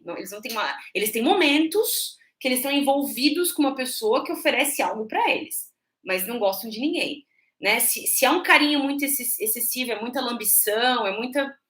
Presta atenção, porque alguma coisa deve ter, tá? Mas a partir de quando eu comecei a discordar, ela simplesmente cortou relações comigo. Exata. Então, na hora que eu li, sem saber o fim, eu já te contei o fim. É bem isso mesmo. Você discordou, você sai da lista dos adorados dela. É bem isso mesmo. Dizem que pena é um sentimento perverso. Sinto uma tristeza profunda pela minha mãe, porque ela está com dores físicas e atualmente sozinha, mesmo sabendo que ela tem traços narcisistas. Eu acho que... Por que pena seria um sentimento perverso? Eu acho que a gente pode sentir tristeza e pena pela condição de uma pessoa, né? O que a gente não pode, especialmente nesse caso, é parar toda a nossa vida ou diminuir as coisas que essa pessoa narcisista fez com a gente porque ela tá passando por maus momentos. Que pena que a pessoa tá assim, que você, obviamente a gente não quer ver ninguém doente. Mas é isso, né? A gente, e não é o mesmo que rancor, tá? Né? Tipo assim, a pessoa me magoou uma vez, não é isso. Precisamos ser conscientes dos comportamentos que as pessoas têm com a gente, da nossa jornada com as pessoas. Tem muitas pessoas que entendem que o melhor é se afastar, mesmo com pais doentes, enfim. Às vezes até ajudam financeiramente, mas não ficam próximos. Não tem nada de errado com isso, tá? Essa coisa de amor de pai e mãe sem condicional é um mito cristão. Se fosse o caso, não teria tanto pai abusando de filha, não teria tanta mãe largando criança na lata do lixo. É uma via de duas mãos. Você não tem obrigação de cuidar de quem te fez mal. Isso é um fato. Eu sei que isso soa muito estranho, porque não é culturalmente o que a gente aprende. E aí eu recomendo um outro livro que eu já falei em outras lives, que é O Mito do Amor Materno. O nome do livro é esse, O Mito do Amor Materno, que explica essa ideia de a gente endeusar especialmente a mãe, né? Que ser mãe é aparecer no paraíso. E essa ideia foi esticada ao máximo, onde a mãe pode me tratar mal, ela pode me xingar, pode me ofender, pode me bater, mas é minha mãe, né? Como assim eu vou virar as costas para minha mãe, né? Peraí, mas essa regra ela não é uma via de duas mãos porque ela é mais velha, porque ela te deu a luz, o que que é? Não, é respeito. Quanto mais velhos nós ficamos, nós mais entramos numa relação de... Opa, travou um pouquinho. Quanto mais velhos nós ficamos, mais nós chegamos numa relação de quase uma igualdade para conversar com as pessoas. Não estou falando de ser agressivo. O telefone está apanhando um pouquinho. Não estou falando de ser agressivo, não estou falando de xingamento nem nada. Estou falando de ter habilidade de conversar com a pessoa, de fazer acordos, de ter autonomia.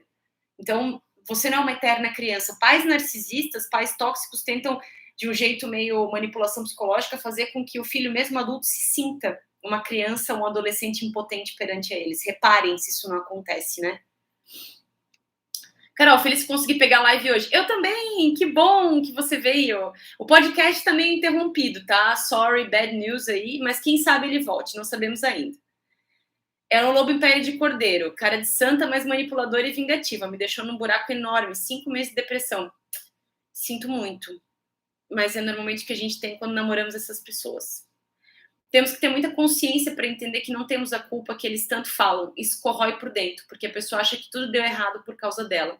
E aí, se a gente tem essa tendência a assumir culpa pra gente, para eles é o paraíso. Porque daí você vai ficar nadando, nadando, nadando, nunca chegando na praia, e eles ficam te dizendo o quanto que você tem que melhorar, o quanto que você é ruim. Isso é muito comum.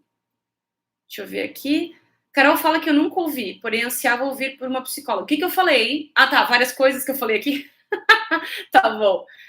Carol, fala sobre a expectativa e ilusões que podemos ter do outro quando estamos numa relação à distância. Então, eu acho que era isso que você queria saber de relação à distância, né?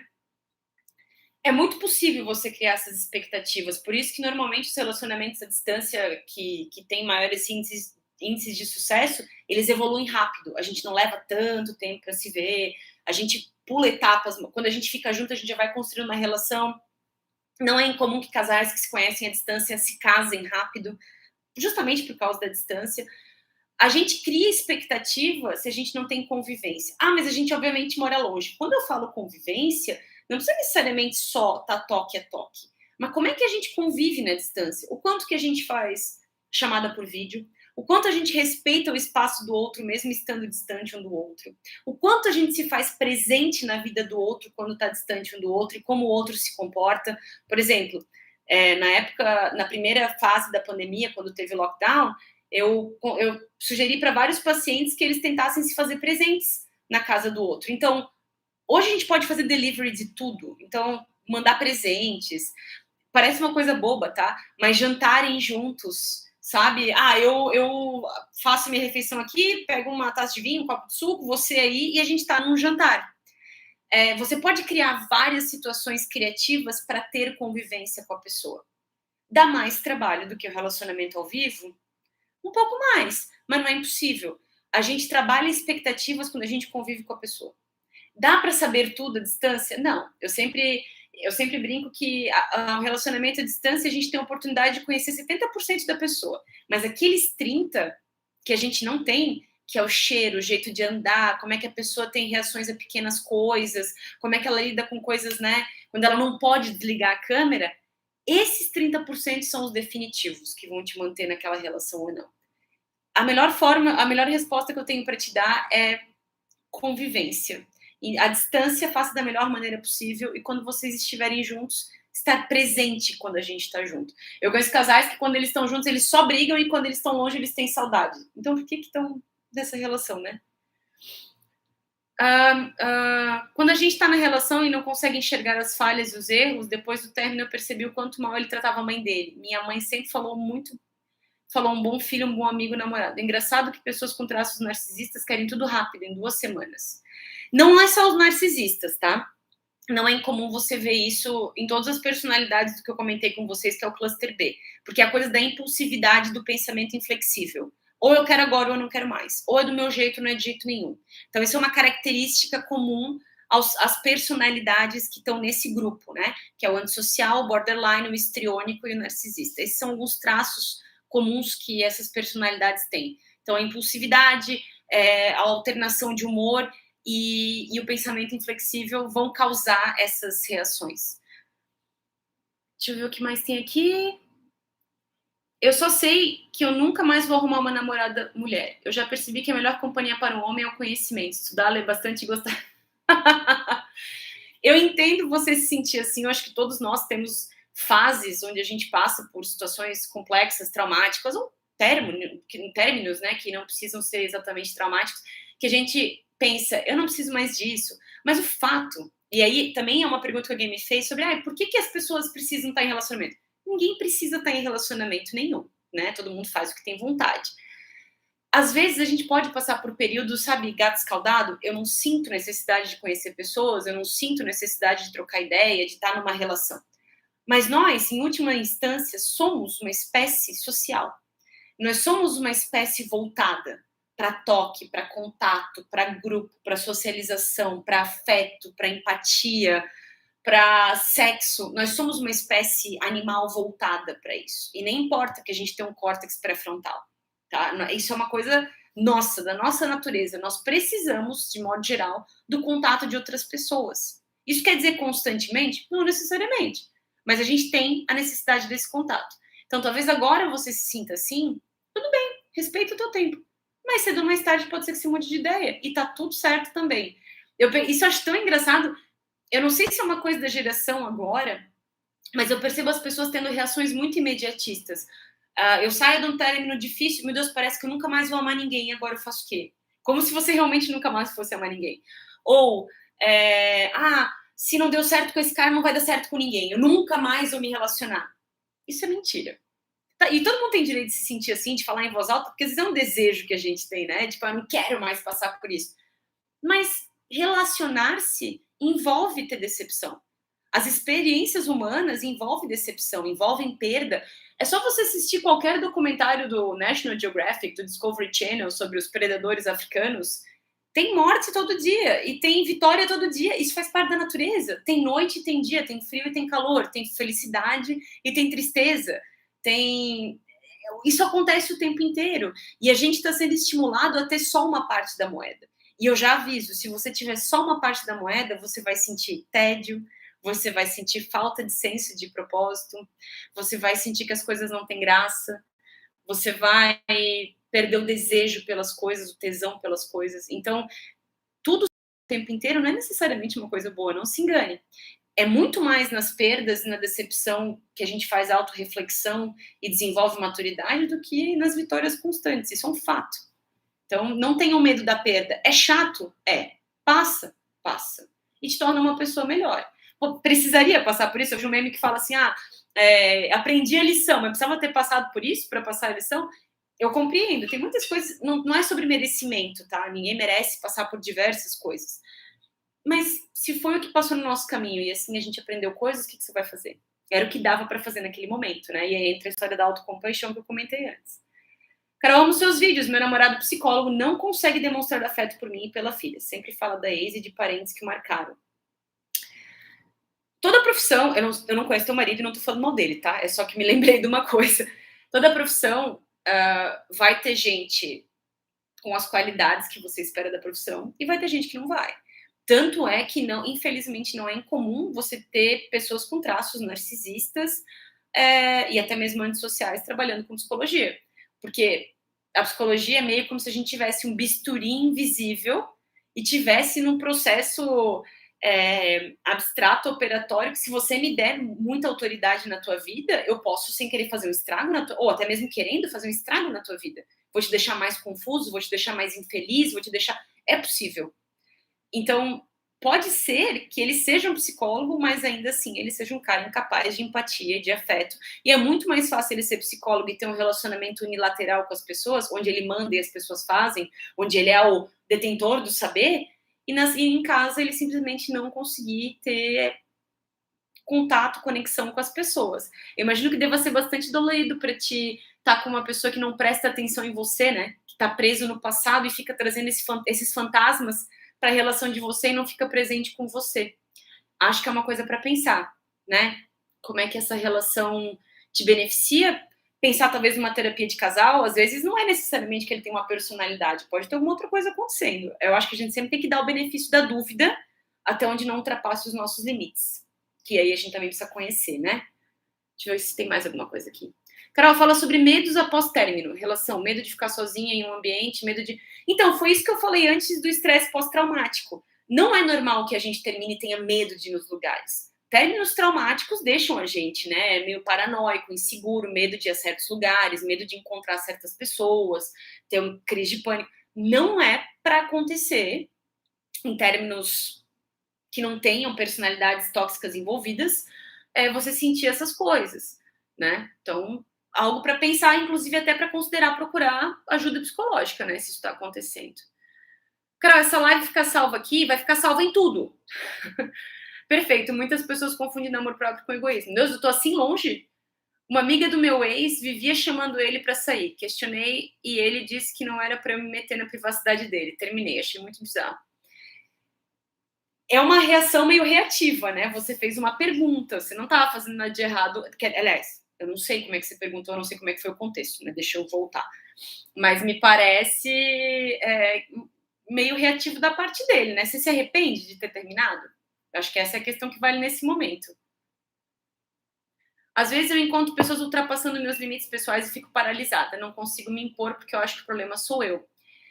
De novo, Bianca, sinto muito que você está nessa situação. E o que acontece é assim, todos nós temos uma parte do nosso cérebro onde se concentra um mecanismo de luta ou fuga. Todos nós, por conta do nosso temperamento, junto com as nossas experiências, lá da infância até o começo da adolescência, a gente pode desenvolver 3 tipos de mecanismos diferentes. A gente pode lutar, a gente pode fugir e a gente pode congelar. E dentro do fugir, pode acontecer desmaio, em casos mais extremos, e tremores. Então, é isso que acontece diante de uma situação de ameaça. Muito provavelmente, quando você se sente numa situação onde você está encurralada, vulnerável, ameaçada, você trava. Algumas pessoas teriam uma outra reação, elas partiriam para o ataque. Elas iam xingar, elas iam mudar de assunto, elas iam fazer alguma outra coisa. Outras talvez iam fugir, iam deixar você falando sozinho, ou iam desligar. Tá ali, mas aquilo não tá batendo nela. Ou elas podem dissociar, né, que é se afastar daquela realidade ali. Cada um de nós tem um mecanismo. Isso pode ser trabalhado em terapia, tá? Eu acho que vale a pena você considerar umas ferramentas diferentes, né, para lidar com essa reação inicial que eu tô entendendo, que eu acho que no final te deixa mais frustrada do que te ajuda, né? Me parece que você se sente muito à mercê do que está ao teu redor. E eu acho que a terapia pode te ajudar a reforçar o teu lado adulto, que pode dar conta dessas coisas. Porque certamente você pode, você só ainda não sabe, te garanto, tá? Boa noite, você é psicóloga? Sou. Já deve ter saído, coitada, desculpa. Agora que eu cheguei nos 40, sinto que finalmente consigo ter as conversas mais equilibradas com a minha mãe. Tu sabe que eu penso nisso o tempo inteiro? Quando eu era pequena, eu lembro muito que a revista Cláudia, a revista Nova, falava muito de que os 30 mudavam a sua vida e que você ia ficar menos preocupada com o que os outros pensam e que você ia ser mais dona do seu nariz. E aquilo, eu lembro que me gerou muita expectativa, assim, porque eu era uma adolescente super sofrida e tal. E aí, quando eu cheguei nos 30, não aconteceu. Claro, algumas coisas melhoraram, certamente melhoraram o sofrimento dos 20. Mas muitas pessoas hoje me falam que nos 40 elas se sentem mais à vontade para confrontar as suas mães, o seu passado, as suas coisas, estabelecerem limites, né? Eu acredito que não são só os 40, são a maturidade adquirida com as experiências até os 40 de cada um de nós, né? Mas me lembrou isso, e eu acho que é muito bom que tu se sinta à vontade para confrontar a tua mãe. Mas mais importante ainda, lembrar que tudo que você tem é um espaço para falar.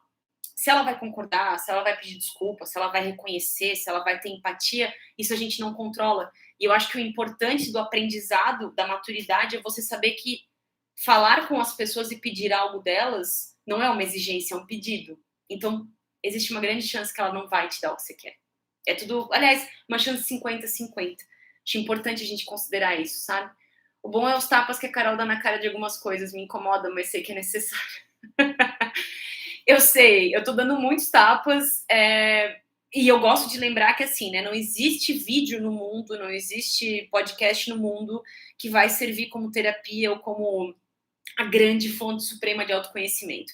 Mas é sempre uma semente que pode ser plantada para que a gente procure o nosso processo, né? Muitas das coisas que a gente vai encarar na terapia, elas não têm cura, elas têm tratamento.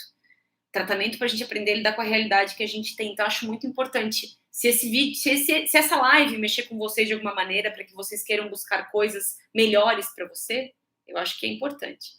A live vai ficar gravada, se couber, né? Porque eu tô vendo que eu tenho que dizer tchau daqui a pouco. Carol, vou longe. Como saber se ela é para casar? Existem psicólogos que dizem que você não tem dúvida. Seria através do máximo de combinações? Adoro perguntas sobre amor romântico. Essa história de mulher para casar e para não casar, primeiro que eu posso qualificar isso tanto para homens quanto para mulheres. A questão é, tá dentro dos planos da pessoa? Outra coisa, você tá dando tempo bastante para conhecer essa pessoa e ver como você se sente quando tá com essa pessoa? Essa história de felizes para sempre e de casamento que dura a vida inteira e todo mundo casa só uma vez, isso não existe. Eu lamento estourar mais uma bolha, os tapa na cara. Não existe isso. Existem duas pessoas que sentem que são boas o bastante uma para outra e que decidem que querem ficar tempo juntas. Elas podem fazer um acordo público sobre isso ou um acordo velado. O acordo público sendo o casamento, o acordo velado sendo desde assinar em cartório até deixar a vida me levar. E a gente fica enquanto estiver bom o suficiente para os dois. Enquanto os dois fazem por merecer estar naquela relação. Ah, mas como é que é isso? Está dentro das expectativas e necessidades realistas de cada um e o quanto somos capazes de dividir isso com o outro, que entra numa outra pergunta que me fizeram. Ah, mas como é que faz para falar coisas sérias com o namorado? Bom, você quer casar com alguém com quem você não se sente à vontade para falar coisas sérias? O que acontece que você não sente que está num ambiente seguro com a pessoa com quem você está? Ah, não, mas eu tenho medo que ela termine. Dependendo do que for, talvez ela possa terminar se ela quiser. A gente tem, dentro dessa mítica do amor romântico, essa ideia de que, especialmente com alguns marcos na nossa vida, relógio biológico, idade, o tanto de namoros que a gente já teve, o tipo de ciclo social que a gente tá, a demanda social, né, da família, e a gente começa, às vezes, até diminuir os nossos padrões, porque a gente sente pressão. Pressão do relógio biológico, da idade, da família, de não sei o quê, porque eu não posso ficar sozinha. Porque, né, poxa, eu tô tantos anos com a pessoa, agora eu vou terminar? Ué, se é para todo mundo ser mais feliz, por que não? Ai, mas eu tenho tanta pena de como fulano vai ficar. Parece grossa, mas não é, tá? Como fulano vai ficar é um problema dele. Você está optando não estar mais com o fulano. Então agora o fulano precisa ver como ele vai tocar a vida dele. Ele não vai gostar, porque ele não queria terminar. É óbvio que ele vai ficar frustrado, bravo, triste, de coração partido. Não faz nenhum sentido você querer ser a pessoa que vai passar a mão na cabeça dele. Porque vocês terminaram. Você precisa aprender a ter a maturidade de, se eu decido não estar mais naquela relação, eu me afasto. E deixo a pessoa lidar com esse buraco que eu causei. Porque é isso que acontece. Você causa um buraco. Faz parte. E se você não causar esse buraco, você está cavando um buraco em você. Ficando numa relação que você não quer, magoando aquela pessoa, se maltratando para ficar naquela relação, não tratando a pessoa tão bem quanto deveria, sendo infeliz. A vida não é meio curta demais pra gente ficar alimentando infelicidades suas e do outro? Essa história de, eu fiquei por causa dos meus filhos, eu fiquei porque fiquei com pena dele. Pô, mas e você? Você vai ser uma boa mãe, um bom pai, não querendo estar naquele ambiente, evitando o máximo possível para casa? Descontando em substância, em bebida, em outras coisas para poder suportar ficar em casa? né? Tem que se procurar esse parâmetro. Entra o amor próprio novamente. Nem todas as decisões que eu for tomar na vida vão agradar todo mundo. E tudo bem, porque num término, por exemplo, se eu não me sinto mais bom o bastante para estar lá e aquela pessoa não é mais boa o bastante para mim, vai doer muito, mas vai passar. Ao passo que se eu permaneço na relação não muito feliz e não me dedicando como eu deveria, eu vou só mantendo aquela dor em conta-gotas, né? O desconforto em conta-gotas, a dúvida em conta-gotas, o amargo em conta-gotas. Por que eu não arranco o band-aid de uma vez? As pessoas têm medo de ser as vilãs. Durante um tempo, talvez você vai ser o vilão de alguém, vai acontecer, né? É horrível? É. Todo mundo já foi? Eu já fui. Muitos de vocês já foram. Acontece. Mas no final, se eu não estava mais disposta àquela relação, essa não é a decisão mais digna a se tomar? Se você já viu aquela série Sex Education, na última temporada, tem uma situação com o Otis e uma menina, e quando ele decide que não tá rolando, e a menina fala para ele que ama ele não responde, ele meio que é honesto com ela e fala, mas eu não tô nessa, né? E é óbvio que é horrível, e é óbvio que ela detesta ele, é óbvio que ela fica muito chateada. Mas é a coisa mais digna de se fazer. Você vai enganar alguém? Você vai forçar uma situação que não te cabe? Vamos pensar nisso, né? Então, essa história de ser para casar, não. Eu te diria o seguinte, usa a régua do essa pessoa é boa o suficiente para mim? Ela tá dentro das minhas expectativas realistas? A gente tem planos parecidos? A nossa convivência é legal? A gente consegue conversar? Ela me deixa à vontade? É leve essa relação? Eu fico imaginando planos com essa pessoa? Você vai fazer isso até você não fazer mais. É muito raro você encontrar um relacionamento longo, que as pessoas vendem como, olha, o casal 20, que tá juntos há 50 anos. É muito raro você ver um relacionamento longo que uma das partes ou ambas não tiveram que tolerar abuso, não tiveram que tolerar algum tipo de agressão física, verbal, psicológica, que não tiveram que tolerar crises. Você não é obrigada a tolerar. E eu não tô falando do hedonismo de deu uma coisinha errada eu pulo fora, que também é um problema da nossa geração. Mas de você observar que talvez aquela coisa, aquela relação seguiu o seu curso. Isso faz parte da vida. Ninguém é obrigado a ficar com ninguém a vida inteira. Então, eu acho que essa é a melhor resposta que eu posso te dar. Gigante, mas a melhor resposta que eu posso te dar. Minha mãe disse que quer melhorar a nossa relação, mas ela já me machucou muito. E eu sei que ela nunca vai me apoiar na forma que eu me visto e me entendo como pessoa. Ela disse isso também. Já pensei em deixar isso para trás e me mudar e esquecer nossa relação. Tá tudo bem isso? Eu não posso te dizer que tá tudo bem, porque eu não conheço a história de vocês. Mas se ela te faz mal, ela te magoa e ela não permite que você viva a sua verdade, quem você é, você tem que ver que espaço que ela tem na tua vida. Se é de alguém que te coloca para baixo, que te diminui, que te humilha, que te faz sentir mais inadequado, que te puxa para trás, por que essa pessoa tá na tua vida? Eu acho que isso é importante, tá? Toda pessoa sem responsabilidade afetiva é narcisista? Não, tem gente que simplesmente não entende esse conceito. Tem gente que não teve a oportunidade de aprender, tem gente que aprendeu assim em casa, mas que se tiver a oportunidade de aprender, ela pode não fazer isso. Então, agora sim, eu acho que os maiores desafios de quem busca terapia, de quem se dispõe a estar na terapia, é assumir responsabilidade pelas coisas. E isso não é só um narcisista. Todos nós, em algum grau, em algumas situações, temos dificuldade de dizer, eu pisei na bola. Eu errei. Eu não fui legal.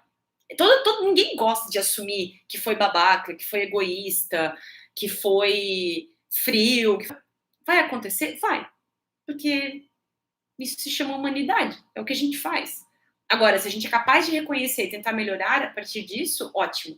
Se a gente não é, aí provavelmente a gente tá falando de um transtorno, né? Deixa eu ver um pouco aqui em cima que eu tô atrasada, né? Aqui em cima mesmo, tô muito atrasada. Por favor, dicas para uma melhor relação entre duas pessoas, com perfil evitativo e a outra com perfil ansioso. Bom, eu diria que as duas mais ou menos têm um perfil evitativo, né? E quando elas estão juntas é uma gangorra. A que evita faz com que a outra, que talvez em outra relação evitasse, ia correr muito mais atrás. Eu acho que o que vocês precisam melhorar são habilidades de comunicação, né? Aí, uma dica que eu dou para vocês é procurar a literatura do Marshall Rosenberg, que é o criador da linguagem, da comunicação não violenta. Ele tem, vocês estão vendo que isso aqui é uma zona, né? Meu escritório aqui. Mas ele tem um livro, que eu não sei onde é que tá, mas eu tenho esse livro. Ele tem vários seminários. Depois que ele faleceu, ele só produziu um grande livro, né? Que é a Comunicação Não Violenta, o Manual para a Vida. Mas ele tem vários seminários transcritos. E tem alguns sobre casais. São livros pequenininhos, fininhos, assim. Eu acho que vale a pena começar por aí. E acho que, dependendo da situação, considerar também uma terapia de casal para que vocês aprendam a conversar mais, né? Não sei te dizer como é que funciona a dinâmica de vocês, mas acho que vocês podem começar por aí. Meu ex-parceiro também traiu as outras, e sempre que terminava comigo, eu ia pedir desculpa para as ex-namoradas por ter traído comigo. Porque isso é o que eles fazem, e eles fazem isso na cara de pau, e geralmente é como se eu jogasse várias sementes, e o que dá, eu colho. É meio que isso. É como, não se esqueça, essas pessoas não estão com outras pessoas porque elas gostam das pessoas. Elas estão com essas pessoas porque tá interessante para elas, porque tem alguma coisa a ganhar ali para elas. Elas consideram que tem um ganho ali naquela relação. Carol, cheguei 40 minutos depois da live começar. Mandei um PGT para você. Não sei se tá. Por que narcisistas choram? Depende. Normalmente faz parte de alguma necessidade de chantagem para aumentar as chances de conseguir alguma coisa, de te fazer sentir culpado, de te fazer, por exemplo, não terminar comigo. Eles podem chorar de um jeito bastante infantilizado quando as coisas não saíram como eles queriam, né? Chorar de raiva, porque o sentimento, eu acho que o narcisista mais tem acesso é raiva. Então, chorar de raiva é provável. Não é impossível também a gente ver narcisista com lágrima de crocodilo. Quando ele não tem saída de uma situação, ele chora. Eu comentei já numa outra live, quando o meu namoro com o meu ex-namorado terminou, uma coisa que me chamou muito a atenção, eu tava chorando muito, muito, porque eu tava assim, desolada, e daqui a pouco ele começou a chorar. E aí o tom do choro foi.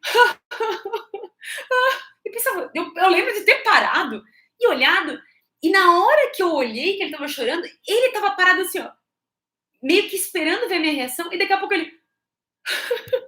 Bem lágrima de crocodilo, e eu lembro de estar muito emotiva, muito mobilizada, e parar e dizer: tá, o que é isso? Tu tá zoando do que eu tô sentindo?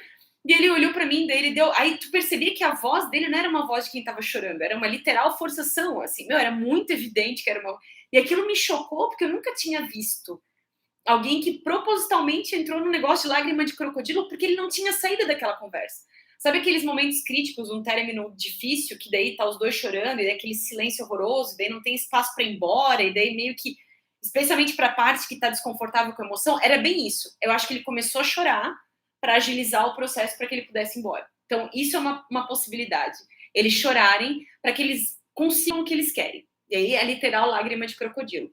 E quando eles não têm o que eles querem, também é bastante possível, né? Porque a forma com a qual eles reagem com algumas perdas e situações onde eles não têm o que eles querem é bastante infantilizada, que é comum em todas essas personalidades do cluster B, né? Que quando eles ficam irritados, ou quando, por exemplo, não é incomum numa discussão num casal onde uma das partes é border, o border dizer: nossa, mas eu me dediquei tanto, por que você não quer ficar comigo? Mas eu te dei. De um jeito bastante assim, dolorido mesmo, mas os argumentos são super, assim, como é que eu vou dizer? São mais motivados por impulsividade e desespero do que efetivamente argumentos que vão levar para uma conversa que a gente vai encontrar a solução para um problema, sabe? É a briga pela briga.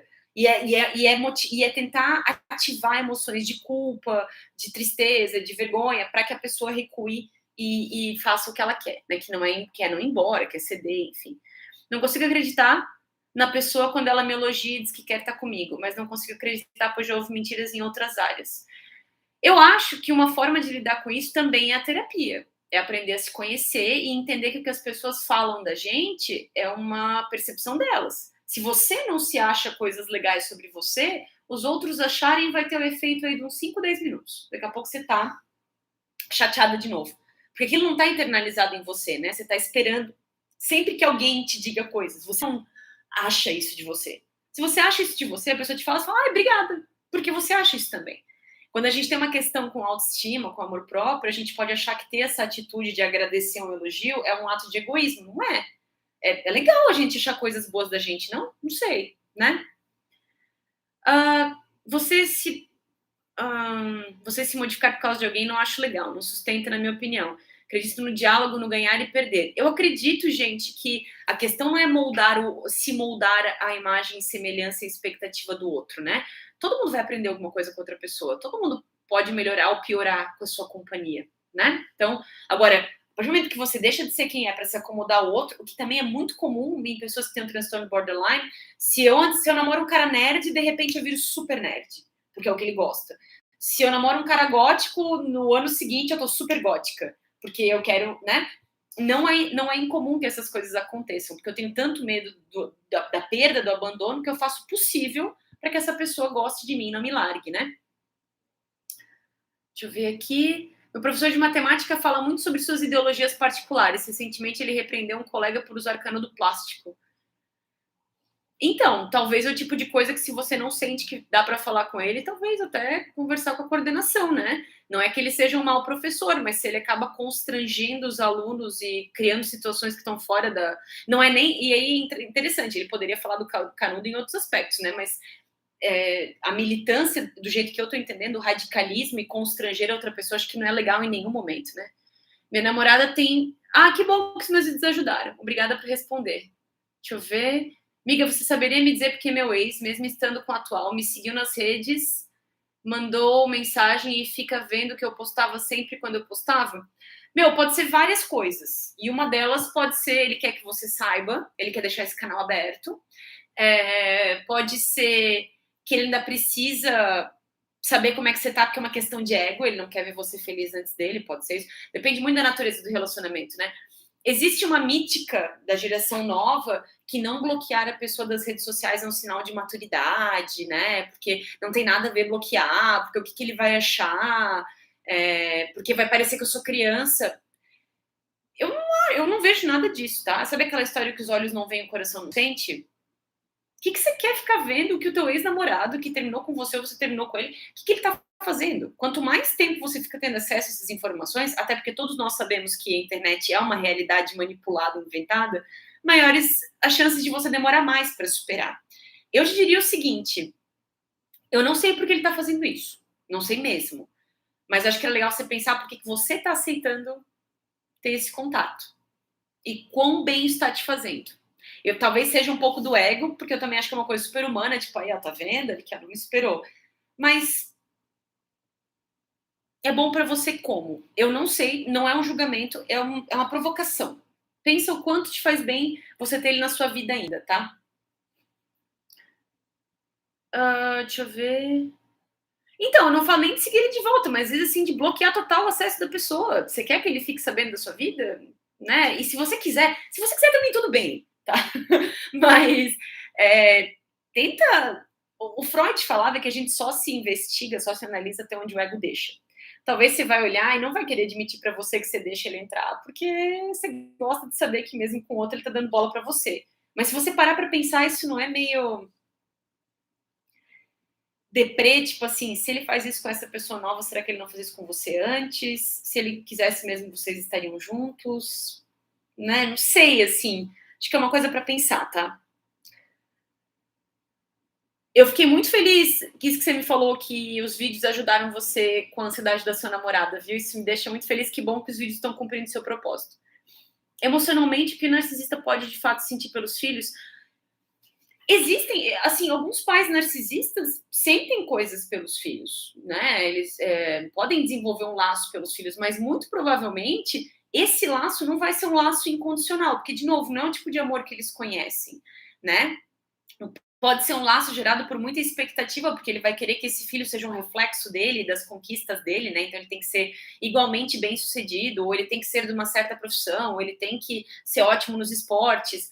Provavelmente ele vai passar pelo amor condicional, né? O pai vai ser mais ou menos próximo, porque o filho cumpre as expectativas que, na verdade, ele nunca vai cumprir, porque são eternas essas expectativas. Então, muito provavelmente não, tá? Mas daí a gente tá falando de graus de narcisismo, enfim, né? Isso é muito relativo. Já passei pelo mesmo, fiquei chocada com o choro infantilizado. Não, assim, ó, eu juro que foi um dos episódios mais... Eu lembro, eu nunca tinha sentido isso, de estar num momento de sofrimento bem forte, tipo, mobilizada, e aí dar uma pausa, porque eu realmente fiquei chocada com o que eu tava vendo, assim. Eu tava mal, daqui a pouco eu... Quê? Tipo, sabe, Foi assustador, assustador. Então, acontece sim.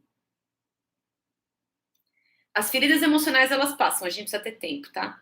Em relação a voltar, o que acontece quando se arrepende de uma perda e quer voltar? E o que está, terminei e me arrependi, mas parece que tem que me rastejar para isso. Eu não sei, porque cada relação é uma relação, as razões pelas quais vocês terminaram, eu não sei, né? Enfim.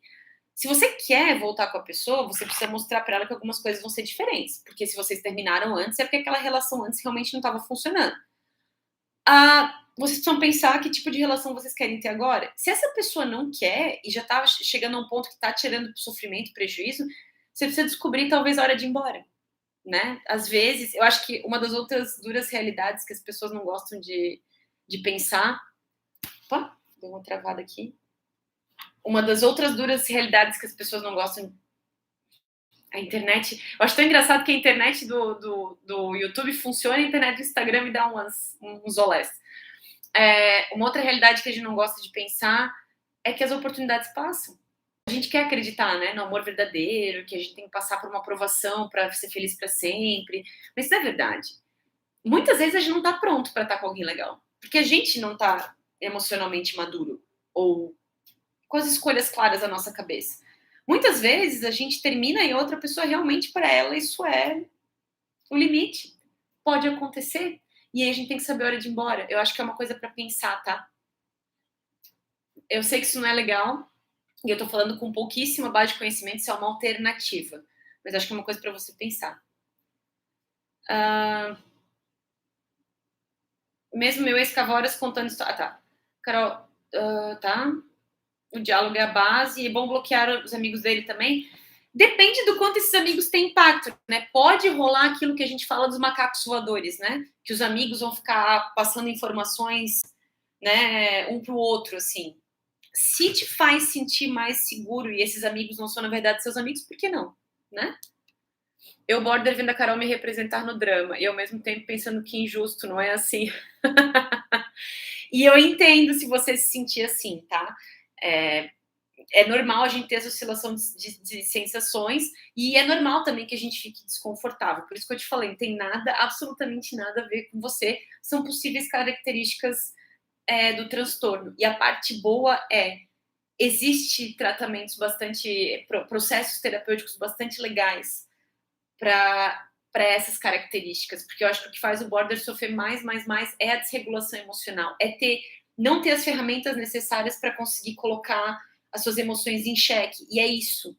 É uma jornada que em momentos vai ser dolorosa, vai ser péssima, mas em momentos vai ser muito gratificante. E eu super acredito que vale a pena. Então, se você não tá nela, considera, viu? Então, eu comentei antes os sinais de border, tá? Vou falar rapidinho. Instabilidade de humor, padrão de pensamento inflexível, desregulação emocional bem característica, um sentimento crônico de vazio e de abandono, dificuldade com crítica, impulsividade, raiva, em alguns casos, comportamentos suicidas ou parasuicidas, que são aqueles de se machucar ou de se colocar em situações perigosas, né? Abuso de substância, hipersexualidade, no sentido de se arriscar na sua vida sexual, né? Não usar preservativo, enfim, não ter cuidado com quem sai, dirigir perigosamente, enfim, esses são, acho que, os sinais mais evidentes. Minha namorada tem ansiedade. Super concordo, confesso que eu gostava de saber que ele vendo minhas coisas, mas que bom que ele me deu. Você acha mesmo que não tendo mais condição de devia bloquear? Assim, ó, você não me deve absolutamente nada. Mas eu te perguntaria assim, por que você não quer bloquear? Não precisa responder, eu acho que é o pensamento que você precisa trabalhar. Por que não bloquear? É isso. Ai, que bom que vocês gostam das minhas lives. O cara terminou comigo mesmo dizendo que me ama por motivos de distância. Se é possível, só pra me iludir. Não conheço, acho que é 50-50, pode ser, né? Eu não sei. Algumas pessoas me sugeriram seguir o Sam Vaknin. Eu segui, eu fui ler algumas coisas sobre ele. Eu vou te falar que eu não tenho certeza das histórias que ele conta, porque ele muda coisas várias vezes. E os narcisistas, por excelência, eles costumam ser muito mentirosos, né? Aliás, toda a galera do Cluster B costuma ter um problema sério com mentira, com edição de história. tem muitas pessoas que me falaram, nossa, que você tem que ver esse cara, tal. E eu comecei a assistir. E aí eu fui atrás depois de uma galera comentando sobre ele no Reddit, no Quora, no Google. Não sei.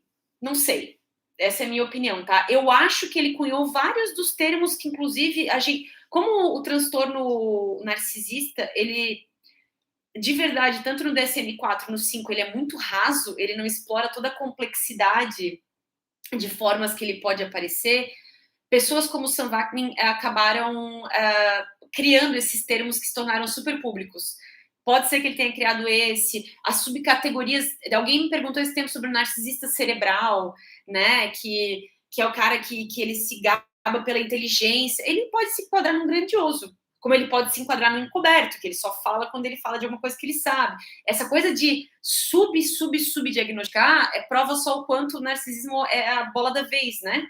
Como o pânico já foi, como a depressão já foi, como a ansiedade, um pouco antes do narcisismo era bastante também. Então, não sei, tá? Eu tenho meu pé atrás com o Sam Vaknin, não sei. Deixa eu ver aqui, mas é a minha opinião, tá? Não tô dizendo que o cara tá errado, e também não conheço o cara, quem sou eu pra dizer o que ele tem ou não tem, né? Mas acho meio esquisito, assim, alguns comentários que ele faz. Minha ex tem uns traços bem marcantes e algumas situações bem características, mas daí tenho receio de aceitar que ele é narcisista. Eu acho que muita gente que tá nessa relação tem, tá? Não se preocupa. A gente tem receio de acreditar que não viu, a gente tem receio de acabar com a magia, a gente tem receio de cortar o nosso próprio vício nessa rodinha de abuso, porque uma coisa que é muito comum em relações abusivas é a vítima justificar pelo abusador, né? Então, prestar atenção nisso, né? Amo seus vídeos, tem me ajudado muito. Meu ex é bipolar, não se trata. Estávamos em um ótimo relacionamento, ele terminou comigo do nada no Natal. Ai, eu sinto muito que isso te aconteceu. É importante que ele se tratasse, né? Não sei exatamente o que levou ele a fazer isso, mas eu te digo que mais importante de ele se tratar ou não é agora você cuidar de você, né? Passa, a dor de término passa sim, mas você tem que ter paciência com você. Então, procure cuidar de você, né? Como faz para diagnosticar TDAH? Opa, eu botei na mão errada, né? Canhoto. Diagnosticar TDAH, melhor coisa para se fazer, procura um neuropsicólogo ou um psiquiatra que trabalhe com isso, ou até mesmo um psicopedagogo que pode fazer alguns testes de aprendizagem, mas geralmente no psiquiatra a gente tem uma listinha de critérios que... A gente não, eles, né? Tem uma lista de critérios. O próprio psicólogo também pode fazer, né? Fazendo uma lista de critérios aí que batem com características de TDAH. Deixa eu ver aqui. Como assim tá tendo live? Eu avisei faz 24 horas, coisa que nem é normal minha, hein, Fefe? Eu sempre aviso em cima da hora, olha aí, ó. Carol, vi um vídeo de relacionamento que tinha como exemplo um macaco que pula de galho em galho, alusão ao término de relacionamento. Sinto que precisamos filtrar tudo de cada vez. E eu concordo sempre com você, mas tem muita gente que não tolera dor, sofrimento. Narcisistas assistem vídeos sobre o assunto. Às vezes, eu já tive pacientes que vieram, minha esposa me forçou a assistir dizendo que eu sou narcisista. E parecia que ele estava muito mais na sessão para eu confirmar para ele que ele não era, do que porque ele aprendeu alguma coisa. E muitas vezes o narcisista procura a terapia para isso, porque ele quer provar alguma coisa para alguém, né? Gente, eu tô aqui há 2 horas, eu preciso salvar essa live. Eu só quero dar um oi especial pra Tati, é muito bom te ver, sempre te ver, eu sei que você acabou de entrar. E queria dizer que eu adorei participar com vocês, deu um perrengue danado eu entrar no YouTube, mas funcionou. Muito obrigada por me acompanharem nessas quase 2 horas. Vou tentar fazer, eu sempre prometo, e eu juro que é de coração, mas eu nem sempre consigo cumprir minha promessa, mas sempre que eu vier, eu vou tentar avisar com alguma antecedência para vocês todos se programarem e aparecerem e a gente trocar muito mais ideia. Vou tentar salvar as 2 lives aqui, tanto no YouTube quanto no Instagram, e logo a gente se vê, tá? Um beijo para todo mundo, boa noite e muito obrigada. Tati, um beijão, muito, muito bom te ver, tá? Chegou, mas vai ficar gravado, não se preocupa. Quiser, deixa no fone ligado e escuta quando puder, viu? Muito obrigada a todo mundo, um beijão e até a próxima.